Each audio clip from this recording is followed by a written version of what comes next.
మంత్రి బండి సంజయ్ కు హైకోర్టులో ఊరట లభించింది. 10th పేపర్ లీక్ లో సరైన ఆధారాలు లేవని బండి సంజయ్ పై కేసు కొట్టివేసింది ఉన్నత న్యాయస్థానం.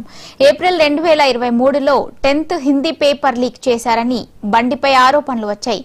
హన్మకొండ జిల్లా కమలాపూర్ పిఎస్ లో కేసు నమోదైంది. ఆధారాలు లేవని ఎఫ్ఐఆర్ ను హైకోర్టు క్వాష్ చేసింది.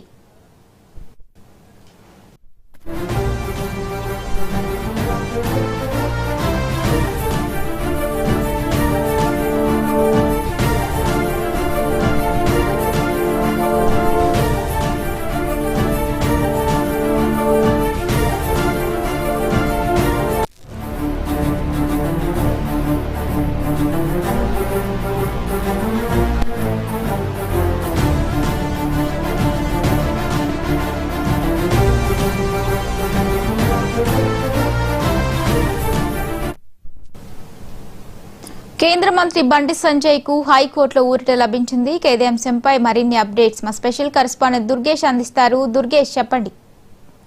గతంలో బీఆర్ఎస్ హయాంలో ఉన్నటువంటి 4/4/2023లో కమలాపూరి గవర్నమెంట్ హై స్కూల్లో జరిగినటువంటి హిందీ ఎగ్జామ్ల పేపర్ లీకేజ్ అని చెప్పేసి పోలీసులు కూడా కేసు నమోదు చేసినటువంటి గతంలో కూడా ఎంపీగా ఉన్నటువంటి బండి సంజయ్ని కూడా చిత్రహింసకు గురి చేశారని చెప్పారు. గతంలో కూడా తనకు ఆల్రెడీ కరీంనగర్లో ఉన్నటువంటి తన అత్తగారికి చనిపోయి 11వ రోజు కార్యక్రమం జరుగుతున్న నేపథ్యంలోనే పోలీసులు, టాస్క్ ఫోర్స్ పోలీసులు, లోకల్ పోలీసులు మూకుమ్మడిగా ఇంట్లోకి చొరబడి బలవంతంగా లాక్కొచ్చుండే పరిస్థితి. అది కేవలము ఆ ఎగ్జామ్కి సంబంధించినటువంటి వాట్సాప్లో వచ్చేటువంటి పేపర్ లీక్ అయిందని చెప్పేసి కేసులు పెట్టే పరిస్థితి. అదంతా కూడా కల్పితంగా చేశారని చెప్పేసి సంజయ్కి సంబంధించినటువంటి న్యాయవాది కూడా గతంలో కూడా వాదించినప్పటికీ కూడా తను హైదరాబాద్ తీసుకొచ్చి రాచకొండ కమిషనరేట్ పరిధిలోని బొమ్మల రామారం దగ్గర పిఎస్లో రాత్రంతా కూర్చోబెట్టి అటు నుంచి ఒక హైడ్రామా క్రియేట్ చేసి వరంగల్కు తరలించడం జరిగింది. వరంగల్ తరలించిన తర్వాత వరంగల్కు డైరెక్ట్గా తీసుకెళ్లకుండా వివిధ రూట్లలో తీసుకెళ్లి మీడియా కళ్ళు కప్పి తీసుకెళ్లేటువంటి పరిస్థితి గతంలో కూడా చూసాం. ఎందుకంటే అదంతా హైడ్రామా క్రియేట్ చేసిన తర్వాత సాయంత్రంకు న్యాయస్థానం ముందు హాజరుపరచడం జరిగింది. న్యాయస్థానం ముందు హాజరుపరిచినప్పటికీ తనకు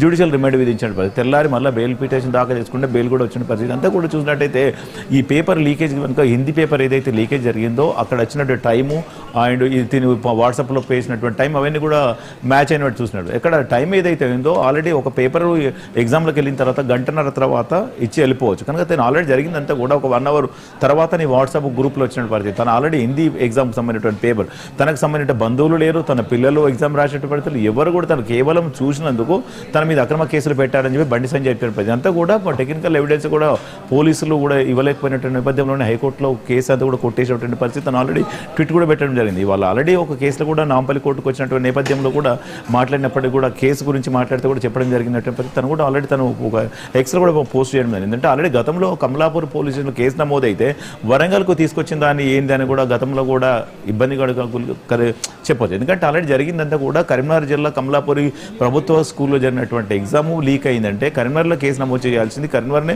ప్రొడ్యూస్ చేయాలి. కనుక అక్కడి నుంచి డైరెక్ట్ హైదరాబాద్ తీసుకొచ్చి హైదరాబాద్ నుంచి వరంగల్ తీసుకెళ్లి వరంగల్ కోర్టులో సబ్మిట్ చేశారు. కనుక దాదాపుగా ఇంట్లో ఒక 10 మందిని చేర్చినటువంటి పరిస్థితి. దీంట్లో 10 మంది చేస్తే 3 పైన కేసు నమోదైంది, 3 అరెస్ట్ చేయడం జరిగింది. మిగతా వాళ్ళందరూ అబ్స్కాండింగ్లో ఉండే వాళ్ళందరూ కూడా మళ్ళీ తర్వాత అరెస్ట్ చేసి వాళ్ళందరూ కూడా రిమాండ్కి తరలించడం జరిగింది. అంతా కూడా కేసు అంతా చూస్తే కేవలం ఒక రాజకీయ కుట్రతోనే రాజకీయంగా తను ఎదుగుతున్నాడని ఎదుగుదల తట్టుకోలేకనే బండి సంజయ్ని టార్గెట్ చేసి తనను చిత్రహింసకు గురి చేసి తన యొక్క అక్రమ కేసులు పెట్టాడని చెప్పేసి బండి సంజయ్ కూడా వాదించిన పరిస్థితి చూడవచ్చు. ఇప్పటికైతే ప్రస్తుతానికైతే మరి బండి సంజయ్ పైన ఉన్నటువంటి కేసు కూడా కొట్టేయడంతోనే సంతోషం వ్యక్తం చేసిందని అని కూడా చెప్పుకోవచ్చు. Right, thank you Durgesh.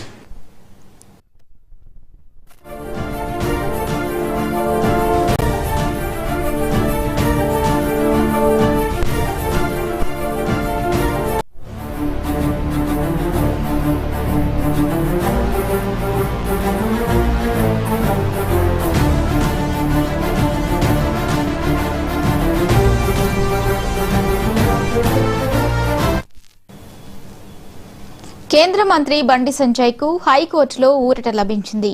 10th paper leak లో సరైన ఆధారాలు లేవని బండి సంజయ్ పై కేసు కొట్టివేసింది ఉన్నత న్యాయస్థానం. ఏప్రిల్ 2023లో 10th హిందీ పేపర్ లీక్ చేశారని బండిపై ఆరోపణలు వచ్చాయి.